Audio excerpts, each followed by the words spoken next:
오늘 예수님의 12제자 8번째 시간입니다. 오늘은 제자 마태에 대해서 함께 말씀을 나누겠습니다. 자, 여러분, 마태는 참으로 우리에게 익숙한 이름입니다. 그죠? 우리가 성경 통독할 때 창세기부터 읽다가 레위기쯤 가서 이게 아닌가벼 싶을 때 어디로 갑니까? 신약으로 넘어가면 제일 먼저 만나는 복음서가 마태복음입니다. 예, 그 마태. 오늘 그 마태복음을 기록한 이 마태. 또 그러면서 예수님의 제자인 마태에 대해서 알아볼 텐데요. 이 마태의 이름의 뜻은 하나님의 선물입니다. 하나님의 선물. 그런데 우리가 성경을 쭉 읽어보고 또 성경학자들의 그 의견을 따라 볼 때 이 마태라는 이름은, 우리가 마태복음 하면 마태, 그리고 예수님의 제자인 마태, 너무나도 익숙한 이 마태라는 이름은 그가 예수님을 만난 뒤에 받은 이름일 것이다 라고 이제 이야기를 합니다. 그러면 그의 원래 이름은 무엇인가? 성경 가운데 이제 나와 있습니다. 마가복음 2장 14절에 보니까 또 지나가시다가 알페오의 아들 레위가 세간에 앉은 것을 보시고 그에게 이르시되 나를 따르라 하시니 일어나 따르니라. 우리가 방금 마태복음을 읽을 때는 마태를 불러서 나를 따르라 하니까 따라댔잖아요. 그런데 마가복음에는 마태라고 하지 않고 뭐라고 되어 있냐면 이름이 레위라고 되어 있다는 거예요. 누가복음에도 그렇습니다. 누가복음 5장 27절에도 보니까 그 후에 예수께서 나아가 레위라 하는 세리가 세간에 앉은 것을 보시고 나를 따르라 하시니. 그러니까 다 똑같은 장면을 설명하고 있는 거예요. 마태복음, 제가 우리 본문으로, 그다음에 마가복음, 누가복음. 그런데 마태복음 외에 다른 성경에서는 마태라고 하지 않고 뭐라고 한다? 레위라고 한다는 거죠. 자, 그러면 레위의 이름의 뜻은 무엇인가? 하나님과 연합되었다. 예, 하나님과 연합됐다. 자, 어쨌든 마태라고 불려줘도 이름의 뜻은 참 좋은 것 같고, 레위라고 해도 참 이름의 뜻이 좋은 것 같습니다. 하나님의 선물인 자, 그리고 하나님과 연합한 자. 그죠? 참 이름은 잘 짓고 볼 필요가 있을 것 같습니다. 그죠? 그런데요, 이 마태, 또 성경에서 레위라고 하는 이 자가 이제 예수님의 그 제자들의 이름이 쭉 나열되는 장면들이 있을 때가 있습니다. 그런데 이 마태복음에서는 그 제자들의 이름을 쭉 나열할 때 그 마태라는 이름이 나올 때 다른 단서가 하나 붙습니다. 뭐라고 되어 있냐면 마태복음 10장 3절에 보니까 빌립과 바돌로메와 도마와 세리 마태, 알프의 아들 야고보와 다데오. 다른 사람들은 그냥 이름을 얘기합니다. 야고보 같은 경우야 또 큰 야고보, 작은 야고보 이렇게 해서 세베대의 아들 야고보, 아니면 알페의 아들 야고보 이렇게 구분 짓긴 하지만, 그러니까 뭔가 이 직업에 대한 부분에 대해서 언급한 것은 이 마태밖에 없더라는 거죠. 지금 현대에 있어서 직업과 비교를 해보자면 이 세리라는 직업은 세무사 같은 역할을 할 것 같습니다. 예. 괜찮은 직업 아닙니까? 요즘 시대에서는 뭔가 좀 이제 공부도 잘해야 되고 이게 좀 각광받고 뭐 능력 있는 사람으로 생각할 수 있는 직업군이 바로 이제 세무사라고 볼 수 있는데, 우리가 보는 이 성경에서 이 신약 시대의 이 마태가 세리라는 것은, 이 세리라는 직업은 누구한테도 존경을 받지 못하고, 그리고 사람들이 세리라고 하면은 딱 인상이 자연스럽게 찡그러지는 혐오의 대상이라는 거예요. 저 사람 직업이 세리래 이러면 치를 떨어. 어머야, 어떻게 세리고? 이런 식으로. 왜 그럴까요? 성경에 보면요, 어쩌면 사람 대접 못 받는 그 두 부류의 대상이 있습니다. 그게 누구냐면 바로 이 세리와 또 창녀이라는 거예요. 보면 마태복음 21장 31절에 그런 비유가 있습니다. 그 둘 중에 누가 아버지의 뜻대로 하였느냐 이르되 둘째 아들이니이다. 예수께서 그들에게 이르되 내가 진실로 너희에게 이르노니 세리들과 창녀들이 너희보다 먼저 하나님의 나라에 들어갈 것이다. 그러니까 사람들이 완전 무시하고 인간 취급 안 하는 부류가 누구냐면 세리와 창녀인데, 그보다도 너네가 먼저 못 들어갈 거다 이렇게 비유하시는 장면. 그러니까 뭔가 진짜 별로야, 진짜 아니야, 비호감 이렇게 할 때 누구다? 세리랑 창녀라는 거예요. 창녀는 왜 그럴까요? 하나님의 백성들, 하나님의 사람들을 뭐에 빠지게 하냐면 음란에 빠지게 하기 때문에 이제 사람들이 대부분 다 싫어하는 거죠. 예, 좋아할 수가 없겠죠. 근데 그러면 세리는 왜 그럴까? 또 따져보면 여러 가지 이유가 있습니다. 일단 정치적으로 볼 때 지금 이 마태복음, 복음서, 이 신약에 보면 이 당시에 이스라엘 백성들은 어디에 지배를 받냐면 로마의 지배를 받고 있습니다. 예, 로마의 지배를 받고 있는데 이 세리들은 이 어디로부터 돈을 받고 녹을 받는 사람이었냐면 로마로부터 녹을 받고 돈을 받는 사람들이었어요. 왜 그러냐면 이제 친로마적인 사람들이었어요. 그래서 그들은 그 로마의 정부에서 뭔가 필요로 하는 것들을 이제 대상을 이제 식민지인 그 대상의 나라들에게 하는 거예요. 그래서 세금을 거두는 거죠. 그러면서 사람들이 볼 때 우리는 또 그런 비슷한 경험이 있잖아요. 그죠? 매국노, 저 이 친일파, 뭐 이런 느낌의 사람이 바로 누구였냐면 이 세리였다는 거예요. 그리고 이들이요 그런 과정 중에서 뭐 했냐면 부정직했다는 거예요. 정직하지 못했다는 거예요.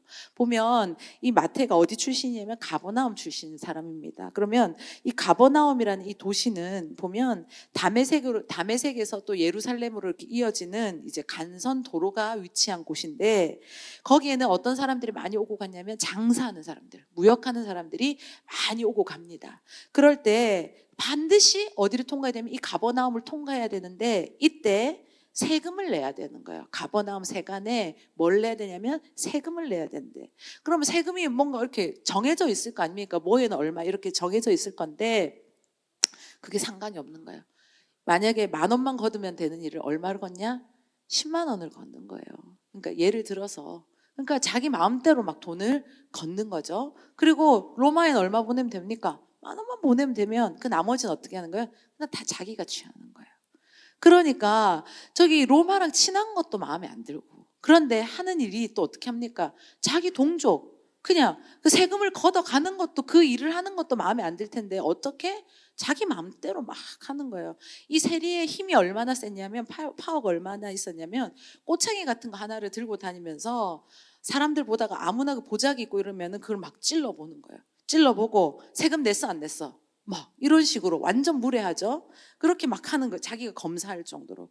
그러니까 당시에 유행어가 있는데 뭐라 그랬냐면 산에는 사나운 사자가 있고 거리에는 잔인한 세리가 있다. 이렇게 말할 정도로 이 세리들이 정말 국민 비호감, 이스라엘 비호감, 완전 사람들이 치를 떠는 그런 사람들이 바로 누구였냐면 이 세리였다는 거예요. 자, 여러분 한번 생각해 보십시오. 사람들이 세리는 그 세자만 들어도 막 떠는 거야. 너무 싫어하는 거예요. 진절머리 나는 거예요. 그런데 오늘요 제자들의 이름을 쭉 나열할 때 마태는 그냥 마태라고 하면 되지. 굳이 자기 이름 앞에다가 세리자를 붙여서 세리 마태와 또 누구와 이렇게 쭉 이름을 썼다는 거죠. 너무 이상하지 않습니까? 여러분 같은 경우 만약 우리가 생각해 내가 뭘 이렇게 기록해야 되는데 내가 세리 출신이야. 그러면은 그 세리 뭐 이렇게 굳이 쓰겠습니까? 그게 밝혀질까 봐도 우리는 조금 꺼리끼겠죠. 예, 그런데 마태는 자신이 스스로 그것을 밝히고 있다는 거예요. 왜 그럴까? 근데 보면 사도 바울도요. 자신에 대한 뭔가 이제 고백을 할 때 이런 비슷한 고백을 한 적이 있습니다. 나는 지극히 작은 자입니다. 그리고 나는 죄인 중에 괴수입니다. 이렇게 고백한 적이 있어요. 그렇죠. 우리 그 찬양할 때 난 지극히 작은 자 죄인 중에 괴수 무익하다 이거 할 때 좀 뭔가 가슴이 찌릿하지 않습니까? 그래 사도 바울도 이렇게 고백한다. 나도 그렇지. 그런데 여러분 이게 성경적으로 봤을 때는 참 신실하고 아름다운 고백같이 들립니다. 그런데 우리가 감정을 이입해 보는 거야. 나를 그 안에 넣어 보는 거야. 그러면서 진짜 나는 사람들 앞에서 때로는 이렇게 고백할 수 있을까? 내가 세리라는 것, 우리 세리 출신은 없지만 그냥 생각을 해보고 상상을 해보는 거예요. 사람들 앞에서 그리고 성경에 기록되는데 그냥 마태라고 하면 되거나 레이라고 하면 되지. 그죠? 세리 장서연 이렇게 쓰는 거야. 그게 왜 그럴까요? 우리는 내 과거 아니면 불편한 진실, 연약함 이런 거 어쩌면 얘기하기가 참 쉬울까요? 저도 생각해 보면 나의 이런 얘기들 뭔가 때로는 해야 될 그때가 있어요. 하나님께서 그 마음을 얘기하게끔 하게 하실 때가 있는데 예전에 참 쉽지 않았던 것 같아요. 예, 뭔가 그런 것들을 얘기하는 것이 참 쉽지 않았던 것 같은데 굳이 뭐 얘기해야 될까? 뭐 다른 사람 예 들어서 하면 안 될까? 근데 참 쉽지가 않았는데 오늘 우리는 그렇죠. 보통 그냥 나쁜 거 부끄러운 거 숨기고 그냥 포장하고 그죠? 그렇게 하는 게 우리의 어쩌면 진짜 실상일 것 같아요. 그런데 없는 것도 좋게 보이려고 하는 것이 우리 진짜 속내일 거고. 하지만 마태는 자신이 기록으로 오늘 남기고 고백하고 있습니다. 우리는 보통 신앙이 얼마나 좋은가를 얘기하기를 좋아합니다. 그죠? 이 권사님 참 신앙이 이렇게 좋아. 우리 어떤 이 집사님 너무 이렇게 신앙이 참 예뻐. 물론 좋습니다. 그런 얘기를 들을 때 서로 도전이 되고, 그래 나도 이렇게 살아야겠다, 이런 그런 믿음의 뭔가 이제 결단을 할 수 있는 계기가 되기도 해요. 그런데 중요한 것은 때로는 하나님의 은혜 가운데 내가 예수님을 인격적으로 만났을 때 우리의 이 연약한 부분까지도 하나님께서는 때로는 내어놓기를 원하시는 그때가 있을 때 정말 이것을 정말 하나님 앞에서 또 정직하게 이야기할 수 있는가. 누군가의 뭐 동정을 바라거나 뭔가 그걸 통해서 뭐 기대하는 것이 있어서 얘기하는 거 말고, 그런 거 말고요. 정말 내가 이 나의 연약함을 나누는 가운데 이 모든 것이 하나님의 은혜였다는 것을 고백할 수 있는 그런 모습이 이 믿음의 공동체 가운데 일어날 수 있기를 축복합니다. 한국 기독교 교계에 정말 훌륭한 목사님들이 많으신데 그 중에 한 분이십니다. 한경직 목사님이시라고 계셨습니다. 보면 그분이요 1992년 템플턴 상을 이제 수상을 합니다. 이게 어떤 상이냐면 종교계의 노벨상과 같은 거예요. 네, 상금이 이 땅에 있는 무슨 이제 뭐 이렇게 상을 주어지는 중에서 제일 상금이 크다고 하더라고요. 하여튼 되게 권위 있고 진짜 아무나 받는 게, 누가 제일 첫 번째 이 상을 받은 사람이 혹시 누군지 아십니까? 마더 테레사가 이 상을 받았대요. 그 이름 하면 또 우리 어떤 삶을 살았는지 느낌이 오죠. 예, 빌리그레암 목사님이 그 상을 받은 적이 있고, 또 우리나라에는 한경직 목사님이 92년도에 그 상을 받으셨다는 거예요. 이제 수상 소감을 발표하는 이제 그 시간이 되었습니다. 그럴 때 그 한 목사님께서 이런 말씀을 하셨다는 거예요. 나는 신사참배를 한 죄인입니다. 지금 전 세계가 인정하는 그 종교계의 노벨상을 받는 그 자리에 왜 갑자기 내가 신사참배를 한 죄인입니다, 이 얘기를 굳이 또 하셨을까 싶은 거죠. 그죠? 근데 그렇게 고백을 합니다. 그러면서 내가 지금 이 자리에 있는 거, 이 모든 것들, 나는 죄인이었지만, 나는 그렇게까지 연약했지만 이 모든 것이 하나님께서 역사하신 은혜였고, 내가 한 것이 아니란 것에 대한 고백을 이렇게 진짜 정직하게 드렸던 장면이라고 말할 수가 있는 거예요. 그래서 이러한 죄인을 하나님께서 사랑하고 은혜를 베푸셔서 한국 교회를 위해서 제가 일할 수 있었습니다, 이렇게 고백을 했다는 거예요. 오늘 제자 마태가 자기 제자들의 친구들의 이름과 그것을 탁 나열하는 장면에서 다른 사람은 그렇게 쓰지 않는데 굳이 자기 이름 앞에 세리 마태라고 썼던 것처럼 어쩌면 한 목사님이 그죠? 내가 죄인입니다, 내가 세리 한경직입니다라고 고백하는 그 모습이지 않았는가, 이런 생각을 해보게 된다는 거예요. 몇 주 전에 담임 목사님께서 이제 말씀 전하시는 그 말씀들 가운데 이 말씀에 또 특히 은혜를 많이 받으셨던 것 같아요. 하나님께서 쉼표를 넣은 자리에 함부로 마침표를 찍지 말라. 그죠? 제목만 들어도 은혜가 되지 않습니까? 예. 그래, 하나님은 쉼표라고 하는데 내가 마침표라고 찍었던 그런 사람들이, 그런 우리 성도님들이 꽤 있었나 봐요. 예, 그래서 정말 하나님의 말씀 너무나도 자기 위로가 되고 도전이 되고 다시 한번 결단한다, 이런 자기의 연약함을 다시 한번 또 고백하는 그런 카톡들이 목사님에게 많이 오더라고요. 여러분, 우리가요 진짜 하나님 앞에, 그죠? 주님 앞에 제가 이렇게 연약합니다, 또 이렇게 부족합니다, 이렇게 죄인입니다. 근데 이것을 누구 앞에서 포장하고 그것을 막 이렇게 부풀려서 이야기하는 것이 아니라 정말 하나님 앞에 정직하게 나아갈 수 있는 그런 믿음의 자가 될 때 그 가운데 하나님은 역사하신다는 것을 기억하며 나아가는 저와 여러분 될 수 있기를 축복합니다. 몇 해 전이었어요. 우리 물맷돌 캠프 할 때 막 다른 교회들과 함께 연합해서 이렇게 많이 했었는데, 그때 막 진짜 은혜가 터집니다. 환경적으로는 되게 열악하고 정말 진짜 어떻게 이런 곳을 빌렸지 싶을 정도로 힘든 곳이 있었습니다. 그런데 중요한 것은 그게 문제가 아니더라는 거예요. 하나님의 은혜가 부어지니까 모든 것이 은혜야. 예. 샤워장이 없어가지고요. 진짜 나 진짜 정말 적나랬다. 옆에 집사님들이 수건으로 둘러주고 그 안에서 무슨 내가 운물가의 여인도 아니고 막 이렇게 샤워를 해야 되는 막 진짜 열악한 환경 속에서. 그런데요, 중요한 건 하나님의 은혜가 폭포수가 쏟아지니까 그것도 행복한 거예요. 그것도 즐거운 거예요. 그러면서 우리 자녀들이 진짜 하나님을 만난 거예요. 정말 이게 귀한 거죠. 예. 진짜 아이들이 교회 뜰만 바른 게 아니라 하나님을 만나야 됩니다.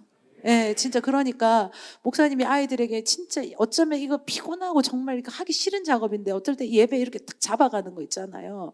이거 그냥 정말 이거 하고 싶은 일이 아닐 수도 있어요. 하고 싶은 일이 아니지만 해야 되는 일이기 때문에 하시는 건데 왜 하나님 만나야 되잖아요. 교회는 열심히 다닌 것 같은데 얘 안에 하나님을 만나지 못했다면 여러분 오히려 진짜 이 교회 안에 미전도 종족이 있다는 거 아시잖아요. 예? 하나님을 만나지 못하니까 미전 3%안 되는 게 하나님 미전도 종족이라 하거든요. 오지기를 갈 게 아니라 이 안에서 진짜 하나님을 만나게 해야 된다는 거예요. 여러분 진짜 하나님을 만나야 됩니다. 그럴 때 어디를 갖다 놔도 그 안에서 또 예배하는 자가 되는 거겠죠. 예. 그런데 그때 진짜 하나님의 역사가 뭐 캠프 때마다 안 일어난 적이 없지만 진짜 기도하는 중에 하나님의 역사. 근데 신기한 것은 그때 이 연약함을 고백하더라고요. 제가 하면 안 되는 것에 손댔습니다. 뭐 그게 담배일 수도 있고요. 뭐 여러 가지 것들이 있을 수 있죠. 근데 그것을 누가 시켜서 얘기하라고 하지 않았어요. 그런데 그냥 그리고 제가 진짜 이번에 이 은혜 받고 하나님 사람으로 내가 진짜 이번에 결단하겠습니다. 이런 고백들을 이거저거 다 진짜 솔직하게 얘기를 하는 거예요. 그래서 진짜 그때 그래서 그 다음에 어떻게 하냐면 다 같이 위에서 서로 위에서 기도해 주는 거예요. 예. 하나님 이 고백이 그냥 땅에 떨어지는 게 아니라 제 하나님의 사람으로서 내가 다시 한 번 더 도전되어지고 우리가 달라질 수 있는 그런 영적인 계기가 될 수 있도록 하나님 함께 해달라고 서로 중보하고 손을 꿇고 거기가 자갈밭이었거든요. 이게 그냥 시멘트도 아니고 진짜 돌이 두둑두둑두둑 자갈밭이. 근데 여자애들 여름이라 반바지 입고 이렇게 있었는데 뭐 깔고 한 것도 아니에요. 그냥 그 돌바닥에 무릎 꿇어가지고 그렇게 기도하면서 진짜 놀라운 성령의 역사들이 일어났거든요. 여러분 우리가 하나님 앞에서 오늘 이 마태와 같은 진짜 영적인 정직함으로 때로는 감추고 싶고 어딘가 밀어놓고 싶은 내 모습이 있었을지라도 그죠? 하나님 앞에 그리고 때론 하나님 그 나눔을 통해서 역사하시길 기대하시는 그 순간이 내 마음에 느껴질 때 정말 정직하게 나아갈 수 있는 저와 여러분 될 수 있기를 축복합니다. 모든 것 아시는 주님이라 하지 않습니까? 우리 찬양하잖아요. 근데 그 주님 앞에서 우리가 포장한들 과장해본들 가려본들 무슨 의미가 있냐는 거죠. 여러분 우리가 정직해야 될 그분 앞에 정직하게 정말 정직한 영으로 하나님 앞에 엎드리시고 오늘 마태가 그랬듯이 그랬을 때 오늘 마태가요 주님의 제자로 주님의 정말 귀한 삶으로 하나님의 동행자로서의 삶을 살아갈 수 있었던 것처럼 우리도 하나님의 은혜 가운데 그런 인생이 되어지기를 간절히 소망할 수 있기를 축복합니다. 자, 여러분 보면 이런 얘기 많이 들어봤어요. 제가 얼마 전에 텔레비를 보는데 탤런트 이상윤이라는 사람이 나왔어요. 그 사람이 이제 어떻게 해서 연예인이 되었는가, 이제 연기자가 되었는가. 그가 공익 그 요원 근무 시절이었답니다. 그때 이제 그 일을 다 마치고 이제 퇴근을 해서 이제 집에를 간다고 길을 걸어가는데 길거리 캐스팅을 당한 거예요. 잠깐만요. 이러면서 알죠, 여러분? 명함을 주면서 꼭 뭐 연기해볼 생각 없나? 뭐 이런 얘기. 여기 보니까 제가 울산에 계셔서 명함 못 받았지. 서울에 계셨으면 우리 물맷돌 많이 받았을 거야. 진짜로. 그냥 한 얘기 아닙니다. 다 내 얘기로 들으십시오. 그랬는데, 예. 그런데 그렇게 됐다. 그래서 길거리 캐스팅이라는 게 됐다는 거죠. 여러분, 오늘 그 주인공이 바로 누구냐? 마태라는 거예요. 지금 그가 길거리에 앉아 있었어요. 그런데 누가 캐스팅했냐면 예수님께서 캐스팅하신 거예요. 그죠? 진짜 중요한 거는 뭐 그 무슨 엔터테인먼트 이런 명함 못 받아도 상관없습니다. 평생 못 받아도 괜찮습니다. 근데 중요한 건 하나님이 여러분을 캐스팅해야 된다는 거예요. 아멘. 그죠? 그랬을 때 오늘 어떻게 합니까? 그는 나를 따르라. 이 예수님의 이 한마디에 어떻게 하느냐? 바로 일어나 따랐다는 거예요. 이게 정말 중요한 포인트입니다. 여러분 정말 예수님이 이렇게 말씀하실 때 마태는 예수님을 바로 따랐을 뿐만 아니라 예수님을 어디로 모시냐면 자기 집으로 영접을 합니다. 그러면서 예수님은 그 마태의 영접 가운데 근데 사양하지 않습니다. 보면 재미있는 일은 성경에 보면 또 세리의 직업이 있는 사람이 있습니다. 누구냐면 키 작은 삭개오가 있죠. 예. 삭개오도 예수님을 이제 만나고 나무에 올라가서 막 예수님 보고 싶어서 그죠. 근데 예수님이 그를 보고 어떻게 합니까? 예, 말씀하십니다. 누가복음 19장 5절에 보니까 예수께서 그곳에 이르사 쳐다보시고 이르시되 삭개오야 속히 내려오라. 내가 오늘 내 집에 유하여에게 하겠다 하시니 예수님께서 먼저 얘기해 주신 거예요. 그랬을 때 6절에 급히 내려와 즐거워하며 영접하거든. 삭개오는 지금 너무 신난 거예요. 너무 행복한 거예요. 감히 우리 집에 예수님이 오신다고 하면서 막 기쁘게 영접합니다. 근데 그 뒷절이 중요해요. 7절에 보니까 무사람이 보고 수군거려 이르되 저가 죄인의 집에 유하러 들어갔도다 하더라. 예수님이 먼저 내가 오늘 너희 집에 가야겠다. 근데요, 이 삭개오 입장 또 마태 입장에서는 이걸 거부할 이유가 전혀 없습니다. 네, 전혀 거부할 이유가 없습니다. 왜냐하면 부담이 없어요. 근데 부담은 누구에게 있는 거냐면 예수님께 있는 거예요. 사람들이요 바로 수군거리잖아요. 아니 저가 어디 죄인의 집에 들어가지? 그렇게 지금 삭개오의 장면에서 그러잖아요. 근데 마태의 집에 갈 때도 마찬가지예요. 마태복음 9장 10절에 보니까요. 예수께서 마태의 집에서 앉아 음식을 잡수실 때에 많은 세리와 죄인들이 와서 예수와 그의 제자들과 함께 앉으니 바리새인들이 보고 그의 제자들에게 이르되 어찌하여 너희 선생은 세리와 죄인들과 함께 잡수시느냐. 지금 마태나 삭개오 같은 사람들은 하도 손가락질을 당했던 사람들이라 한 번이 상처지 두 번, 세 번이 완전 이제 굳은 살이 배긴 사람들이에요. 예, 그래서 이런 것들에 자극이 없지만 지금 그리고 데미지는 그 사람들보다 누구에게 가는 거냐? 오직 예수님한테 가게 되는 거죠. 사람들이 바로 수군거리잖아요. 아니 어디 저 죄인들과 많은 세리와 죄인들과 함께 저렇게 있느냐? 저렇게 밥을 먹느냐? 사람들이 얘기하잖아요. 예수님이 생각이 없으신 분일까요? 예수님이 눈치가 없으신 분일까요? 아니죠. 그런데 왜 이렇게 하실까요? 영혼 구원을 위해서라면 지금 어떤 대가라도 치르겠다는 그 의미고 그 각오라는 거죠. 여러분, 우리 알잖아요. 사람들의 비난 이런 거는 물론 얼마나 수없이 있었겠어요. 우리가 성경으로 잠깐 읽지만 그 상황이 되어지면 이것은 우리가 느끼고 생각하는 훨씬 몇 배 이상의 그런 무거움이었을 거예요. 근데 보세요. 마태를 그냥 그 집에만 간 게 아니에요. 나중엔 어떻게 합니까? 제자 삼으시잖아요. 지금 이 장면은 제자 삼으시는 장면이거든요. 세리가 제자가 되는 것, 사도가 되는 것, 이게 그 당시로서는 도대체 받아들일 수 없고 이해가 되지 않는 사건이라는 거예요. 그런데 보세요. 이 사람만 들어오는 게 아니라 그 옆에 지금 예수님 옆에 그 마태 집에 들어갔을 때 누구도 있었냐면 다른 제자들도 함께 있었다는 것으로 성경을 보여주고 있거든요. 그러면 이 마태가 부름받기 전에 먼저 부름받았던 제자들 입장에서 이 장면을 볼 때 어땠을까요? 그 마음이 편했겠습니까? 뭔가 얹힌 것 같이 돌이 하나 탁 얹어지는 그런 불편함, 그런 긴장감들이 막 있었다는 거죠. 그리고 이제 막 시작하려고 하는 예수님의 그 제자들과의 그 팀워크가 있어야 될 텐데 이 팀워크가 시작하기도 전에 어떨까요? 이제 뭔가 뼈그러지는 그런 느낌이 들지 않을까라는 생각이 든다는 거죠. 그러니까 예수님 입장에서 이건 엄청난 부담이었고 마태를 부른다는 것은 이건 정말 세상적으로나 뭐 어떤 시선으로 봐도 쉬운 일이 아니었다는 거죠.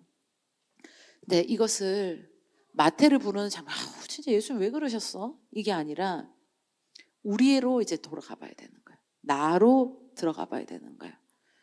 하나님께서 우리를 부르실 때, 나를 이 자리에 두셨을 때, 그죠? 나를 저를 목사로 부르시고 사모로 부르시고 또 여기 집사님들도 계시고 권사님들도 계시고 또 성도로 불려지고 구역 팀장님도 계시고 선교장님들도 계시고 여러 있죠. 근데 이 사람은 인품이 괜찮으니까 괜찮을 거야. 이 사람은 평판이 좋으니까 괜찮을 거야. 이 사람은 성품이 좋으니까 나를 잘 믿을 거야. 이래서 과연 됐을까? 진짜 그렇게 혹시 생각하시는 분이 있다면 이거는 병원을 가봐야 됩니다. 여러분, 예수님께서 우리를 부르실 때, 그죠? 자신이 어떤 일을 당해도 심지어 십자가 고난까지 다 감당하셨잖아요. 그죠? 목숨을 버리시고 그 모든 피를 다 쏟으셨잖아요. 그죠? 그 각오를 하시고 지금 누구를 부르는 거냐? 저를 부르셨고 여러분을 불러주셨다는 거예요. 여러분, 이것을 반드시 기억할 수 있기를 바랍니다. 우리를 부르시기 위해서, 우리를 하나님께서 자녀라고 삼으시기 위해서 어떻게 하셨냐? 십자가에서 죽으셨다. 이런 말씀하셨죠. 마태복음 9장 12절 13절 같이 한번 읽어볼까요? 시작. 예수께서 들으시고 이르시되 건강한 자에게는 의사가 쓸데없고 병든 자에게라야 쓸데있느니라. 너희는 가서 내가 긍휼을 원하고 제사를 원하지 아니하노라 하신 뜻이 무엇인지 배우라. 나는 의인을 부르러 온 것이 아니요 죄인을 부르러 왔노라 하시니라. 아멘. 여러분, 예수님께 부름을 받은 것은 우리가 병든 자이기 때문이라는 거예요. 우리가 몸과 영혼이 병들었기 때문에 예수님께서 우리를 불쌍히 여기시고 불러주신 거다. 예수님께 우리가 부름을 받은 것은 우리가 죄인이기 때문이라는 거예요. 인정하십니까? 죄와 허물로 죽었어야 될 자들이, 그죠? 근데 우리가 이걸 인정하고 이걸 깨달아야 되는데요. 근데 그걸 다 깨달아서 처음에 옵니다. 그것에 대해서 인정하고 주님 앞에 엎드립니다. 예, 그런데 중요한 것은 어느 순간 이게 사라져 버린다는 거예요. 이게 어느 순간 이것에 대해서 우리가 무감각해진다는 거죠. 이게 문제예요. 그러면서 신앙생활 하면서 이게 하나님 앞에서 우리가 진짜 그 말씀 가운데 우리는 늘 겸손히 엎드리고 진짜 또 엎드려야 되는 자들이 분명함에도 어떻게 나를 이렇게 대하지? 지금 말씀으로 나를 뭐 하는 거야? 이런 반응. 때로는 내가 어떤 사람인데 지금 나에게 이런 모습으로, 그렇지? 교회 생활하는 나를 이렇게밖에 취급을 안 한다고? 그게요, 말로 내어 뱉지 않아도 보여요. 영적으로 딱 보인단 말이에요. 예. 참 안타깝습니다. 참으로 안타깝습니다. 그게 얼마 안 되는 시한부 인생과 같이 보여요. 얼마 안 남았구나. 근데 수없이 하나님은 또 기회 주십니다. 말씀으로, 말씀 가운데 정말 깨어나기를, 회복하기를, 도려내기를. 그런데 여전히 그럴 때가 있다는 거예요. 여러분, 진짜 갈급하고 내가 진짜 영적으로 허덕이고 정말 내가 호흡이 끊어질 것 같은, 아까도 우리 주사랑이 나를 숨쉬게 한다 그랬잖아요. 근데 어느 순간 내가 살만해, 내가 숨쉴만해, 내가 진짜 내가 살아가내는 것 같아, 이런 순간들이 찾아온다는 거죠. 그럴 때가 가장 큰 위기라는 거, 진짜 살만한 때가 아니라 가장 위험한 때라는 것을 기억할 수 있기를 바랍니다. 그래서 그때 주님 앞에 진짜 가난한 심령으로 엎드리고 정말 예수님 목마릅니다 하고 주님 앞에 정말 엎드릴 때 하나님께서 그 가운데 다시 역사해 주시고, 하나님께서 그 가운데 샘물을 터뜨려 주시고, 하나님께서 할 수 있는 길을 열어 주시는데, 그때 뻗당기면 진짜 이제 답이 없어지는 거예요. 여러분, 우리가요 부르심을 받은 것은 내가 뭘 해서가 아니라, 내가 뭐 될 만한 자격이 있어서가 아니라 하나님의 전적인 은혜였다는 것을 다시 한 번 더 기억하며 살아갈 수 있는 저와 여러분 될 수 있기를 축복합니다. 하나님께서 뭐 교회를 통해서 여러분들에게 맡겨준 사역이 있습니까? 감사히 여기십시오.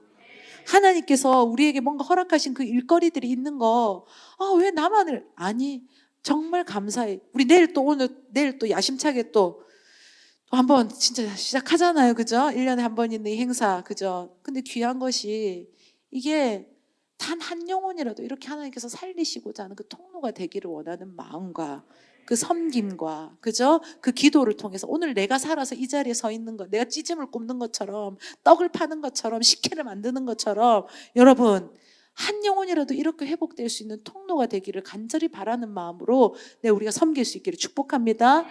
예수님 섬긴 거에 비하면 이거는 아무것도 아니에요.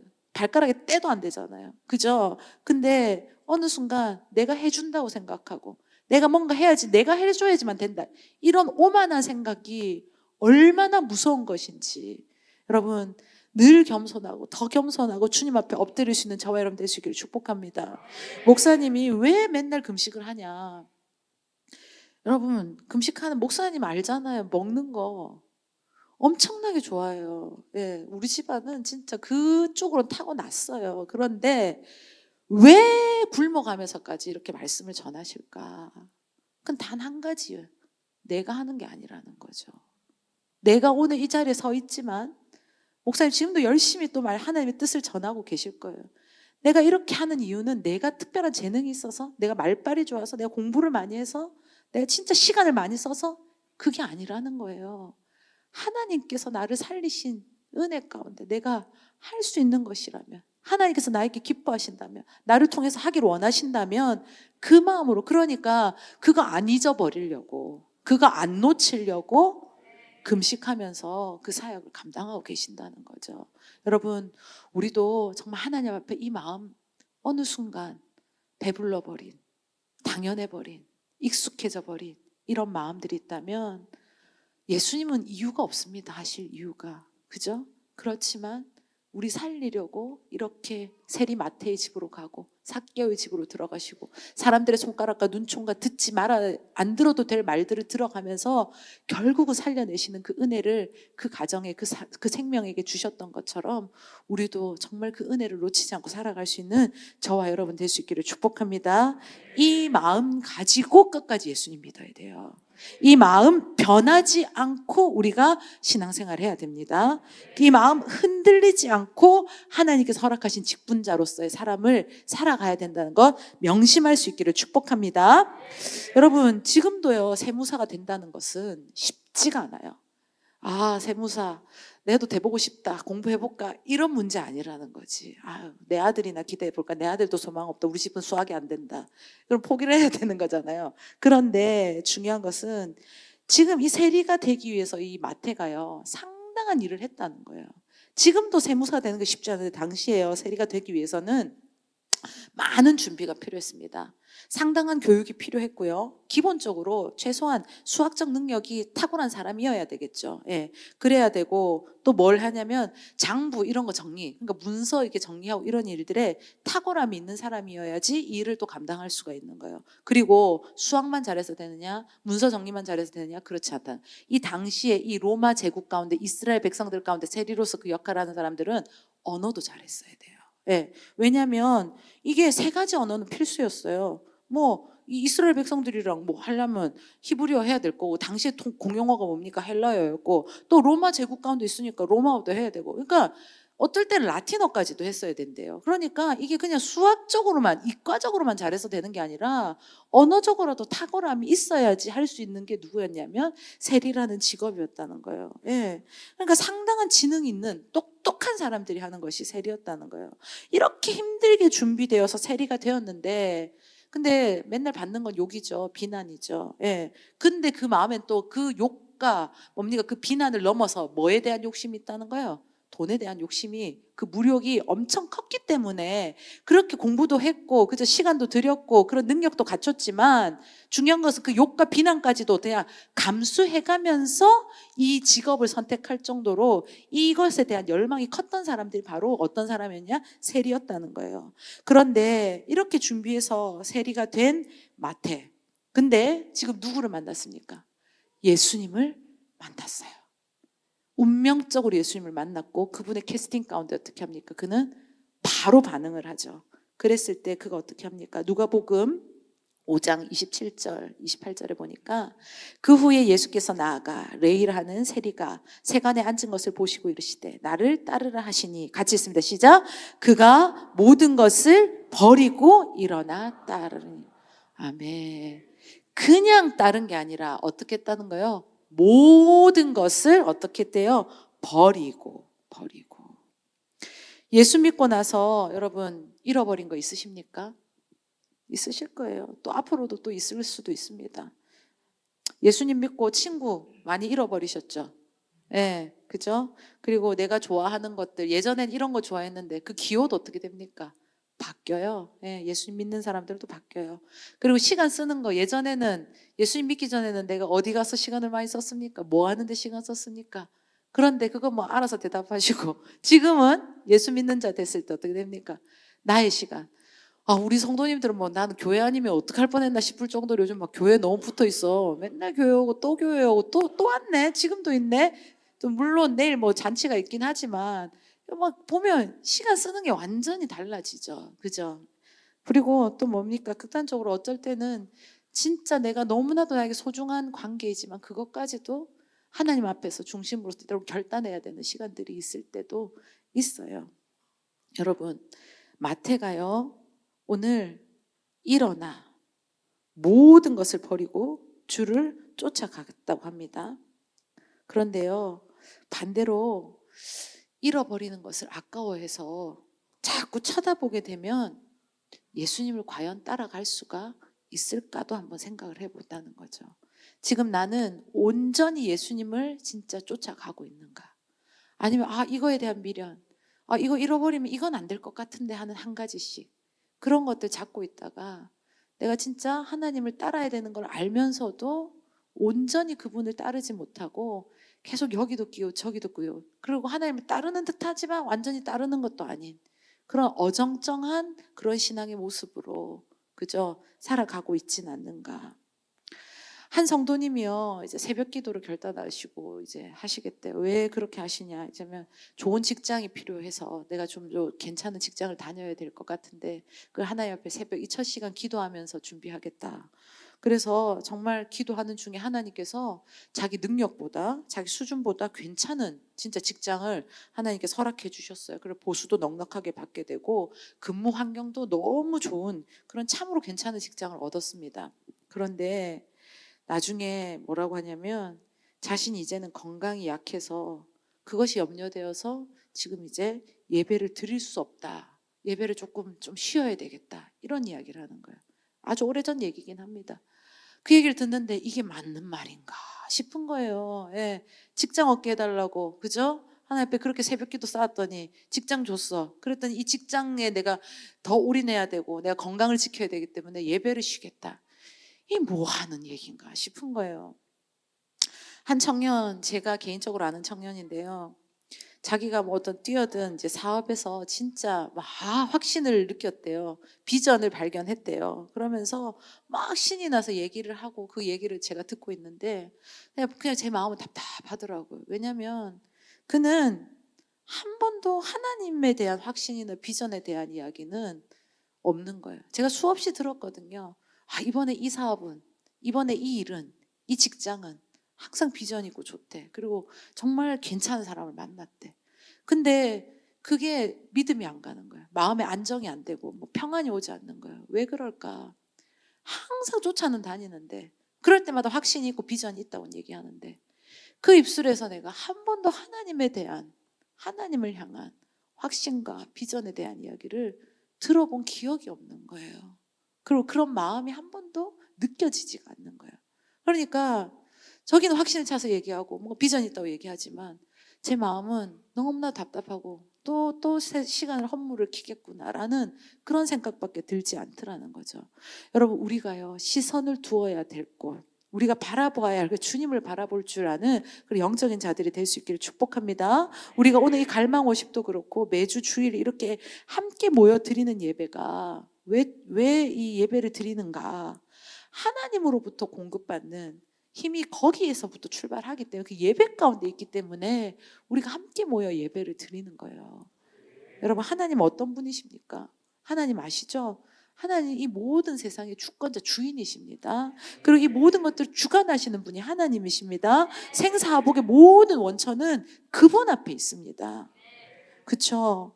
그런데 그것을 깨달아 알고 그리고 그 아는 것만큼 또 신앙이 자라고 뿌리가 깊어져야 되기를 간절히 소망해야 되는데 몸은 여기 있는 듯 하나 보면 그 심령이 하나님을 떠난 자들이 있는 거예요. 하나님 앞에 깊이 들어가지 못하는 거예요. 늘 얕은 물가에서 차작차작거리기만 하는 그런 신앙의 모습들이 있더라는 거죠. 여러분, 더 깊이 하나님께 온전히 따르는 믿음의 자들로 나아갈 수 있는 저와 여러분 될 수 있기를 축복합니다. 지금은 그게 어떤 건지 내 안에 보여지지 않아요.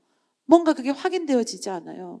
그런데요, 하나님을 믿으신다면 그분이 나의 주님이시고 인정하신다면 그 길을 쫓아갈 수 있는 저와 여러분 될 수 있기를 축복합니다. 믿음은 내가 확인하고 가는 거 아니잖아요. 그죠? 그게 무슨 믿음이야 그러면.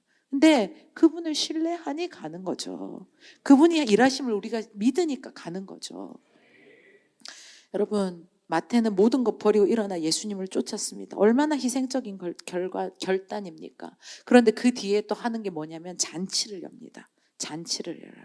마태는 지금까지 살았던 그 모든 것들을 정리하고 그 직업도 버리고 그리고 그 안에는 수많은 관계도 포함일 겁니다. 근데 그런 것들 지금 내가 주님을 사는 일을 위해서 이 모든 것들을 드리겠습니다. 이렇게 고백하고 이제 진정으로 그 길을 걸어가게 됩니다. 그런데 그 공표는 자신과 또 주변에게 그리고 이런 결단을 한 자기에게 이제 그런 것들을 이제 축하해달라는 걸 표현의 의미일 수도 있겠지만 그는 어떻게 되느냐, 이 결단 가운데 진짜 아낌없이 하나님 앞에 드리고 주님을 찬양하며 정말 내가 주저하지 않고 하나님만 붙들고 나아가겠다는 그 결단의 모습. 그러니까 잔치하면서 온 세상에 공표해버리고 그 결단을 확실하게 세워버린다는 거죠. 우리가 이 예배 가운데 그런 믿음의 결단이 설 수 있는 저와 여러분 될 수 있기를 축복합니다. 그리고 예배 가운데 우리는 기쁨이 넘쳐요. 잔치는 기쁨의 자리잖아요. 그죠? 기뻐하고 하나님께서 주신 감격에 우리 정말 힘을 내고 그럴 때 형식적인 뭔가 갖추어지고 거룩해 보이지만 그 안에 알맹이가 없는 그런 게 아니라 진짜 우리 안에 정말 성령께서 우리에게 마음에 춤추게 하시고 힘주시고 놀랍게 역사하시는 그 자유로운 가운데 하나님께서 부어주시는 그 새 힘이 우리 가운데 채워지는 것들을 예배 가운데 계속 경험해야 된다는 거예요.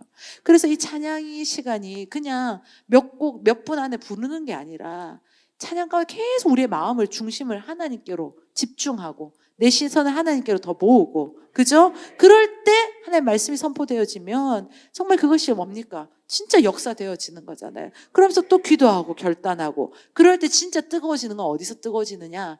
요 공간 안에서 그 시간 안에서 머무는 것이 아니라 삶에서 역사가 되어지는 거다. 삶에서 더 뜨거워진 예배가 되고 삶에서 하나님께서 더 찬양받으시고 영광 받으시는 그런 은혜의 현장으로 이어지게 된다는 거죠. 미국의 시카고 방송국 프로그램 이제 편성자이기도 하면서 아주 유명한 가수였습니다. 그는 어렸을 때는 예수님을 믿었는데 너무 이제 가수로서 명성도 얻고 인기가 많아지면서 예수님을 잊어버린 거예요. 예수님이 그 삶 속에서 지워져 버린 거예요. 그래서 오랫동안 예수님 없이 그냥 그렇게 살아갑니다. 그런데 뭔가 이루어지고 뭔가 인기가 많은 것 같은데 오히려 그런 가운데 공허함이 찾아오거든요. 마음이 쓸쓸해지고 뭔가 허무함이 막 그 인생 가운데 밀려오는 거예요.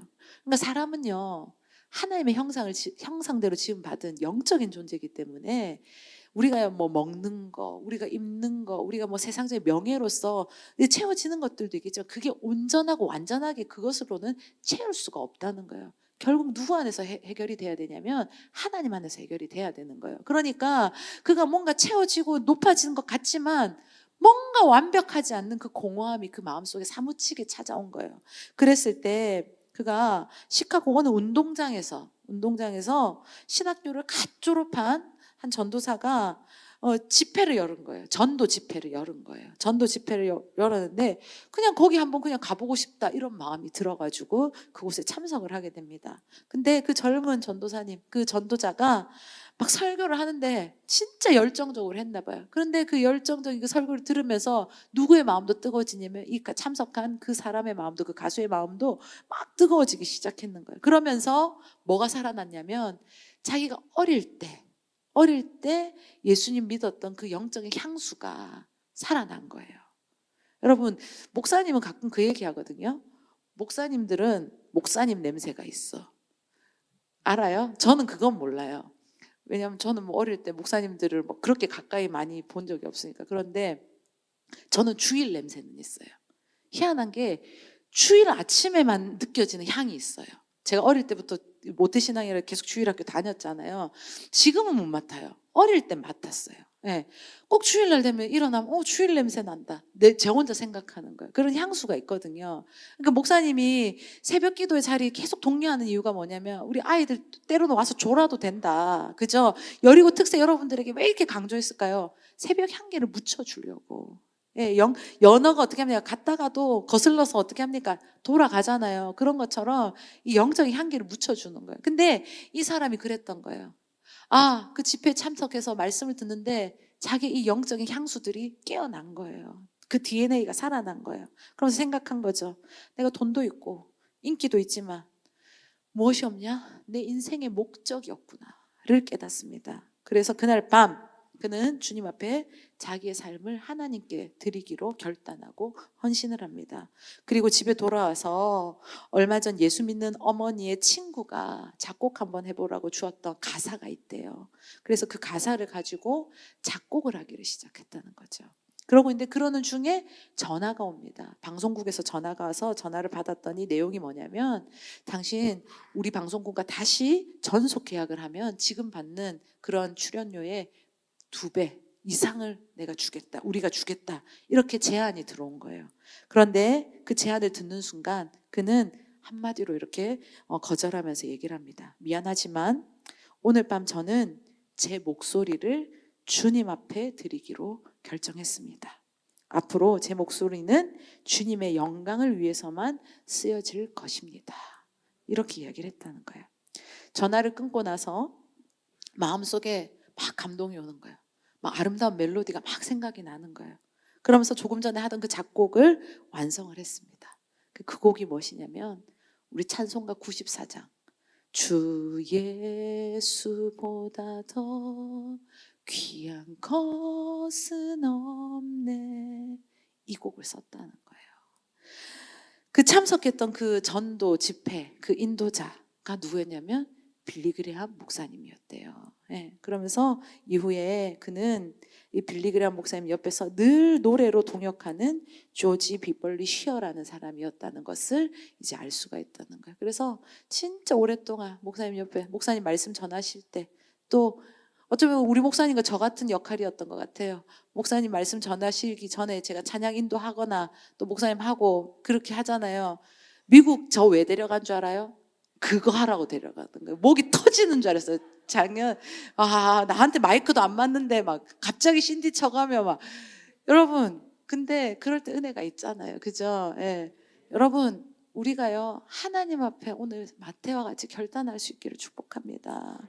오늘 이 조지 뭡니까 비벌리 시어처럼 정말 하나님 앞에 그 목적을 두고 살아갈 수 있는 우리가 될 수 있기를 축복합니다. 전승에 의하면 마태는요 이스라엘 내에서 복음을 많이 전했대요. 제자들이 다 이렇게 예수님 그 뒤에 많은 곳으로 갔잖아요. 근데 마태는 그 이스라엘 안에서 복음을 전했답니다.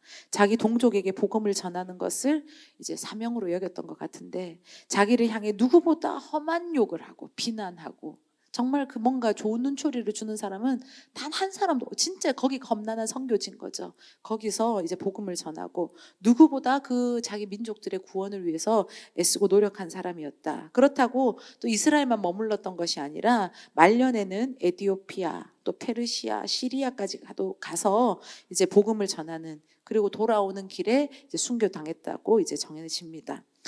어쩌면 누구보다도 돈을 추구하고 그것에 욕심이 많았던 세리의 일을, 그렇죠? 근데 세리는 욕먹고 확실하게 돈은 벌 수 있었지만, 그렇지만 그가 어떻게 합니까? 돈 다 내려놓고, 그죠?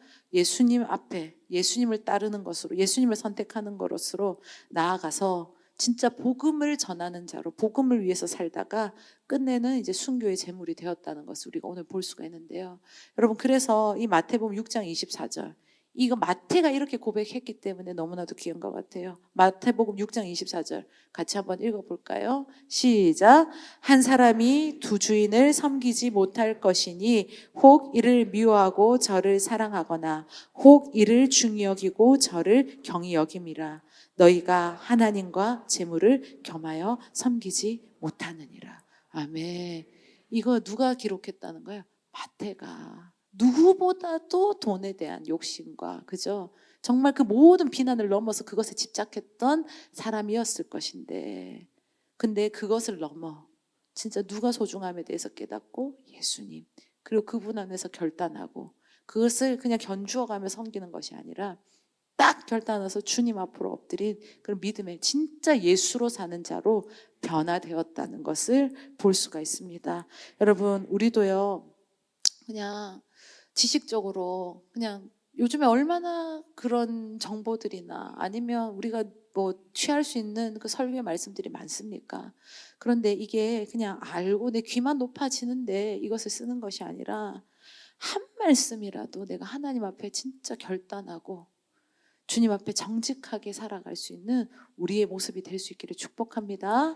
정말 우리 교회가 정말 그러한 교회로서 하나님의 뜻 가운데 반응하소, 정말 하나님께서 기뻐하시는 결단 가운데 서고 하나님의 역사를 이루어가는 그 자리에 정말 타협하지 않고 하나님의 뜻대로 설 수 있는 그런 신실한 교회로서 우리 물맷돌 교회가 다시 한 번 더 일어서고 출발되어서 오직 하나님께 영광 돌리고, 그저 하나님으로서 살아가는 그 믿음의 그 길이 갈수록 더 뜨거워지고 더 깊어질 수 있는 그러한 영적인 자들로서 세워지신 우리 교회 될 수 있기를 축복합니다. 이 시간 우리 찬양하며 나아갑시다. 우리가 때로는 헤매고 때로는 내가 정말 중요하다고 생각하는 것에 내가 지혜 없이 살아갈 때가 있어요. 그렇지만 그게 아니다. 오늘 세리마태, 그가 자기의 모든 것들을 고백하면서 주님 앞에 결단하였던 것처럼 내 삶이 주님으로 예수 안에서 살아가는 자로 다시 한 번 더 설기를 간절히 소망하는 마음으로 고백하겠습니다.